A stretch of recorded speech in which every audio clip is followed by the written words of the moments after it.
अहिले चाहिँ यहाँनिर पुत्का काटेको एकदम मा यस्तो हुन्छ है पुत्काको। अब यसलाई चाहिँ यसरी सफा गर्नुपर्छ। यसरी मजाले सफा गरेर चाहिँ यो माहा मात्र घोजेर निकाल्ने काम गर्नुपर्छ। यसलाई निकै निमेक लाग्छ। यसको त्यो चगाहरू चाहिँ निकाल्नु हुँदैन। पुत्काको चाहिँ यस्तो रीति हुन्छ। यो हेर्नु जान्नुपर्ने रहेछ।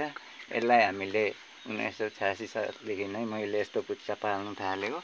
यो पुत्का चाहिँ यस्तो हुन्छ उस्तो हुन्छ दबाईहरू यस्तो हुन्छ भन्ने कुरो पनि हामीसँग याद छ।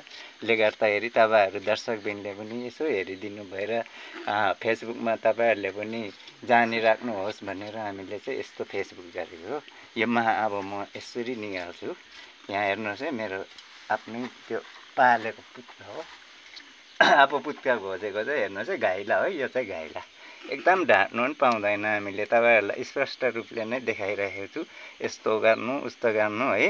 माउ हुन्छ उतापट्टि, माउ चाहिँ घोर्नु हुँदैन। यसरी यी माहा चाहिँ यसरी धारा देख्नुभयो होला। यो चाहिँ 1 वर्ष भएको है मैले नकाटेको। ले गर्दाखेरि चाहिँ 1 वर्ष 6 महिनामा चाहिँ यस्तो माहा बनिन्छ। यो तपाईँहरूले दर्शकबिन तपाईँहरूले चित्त बुझ्नुहुन्छ होला भनेर मैले फेसबुकमा चाहिँ देखाएको है। हुनु चाहिँ कति छ अब काट्दैछु। यहाँ एकजना भाइले फोन गर्नु भएछ र माहा चाहियो लु न है भन्नुभएछ र फेरि आज काटेको यसरी।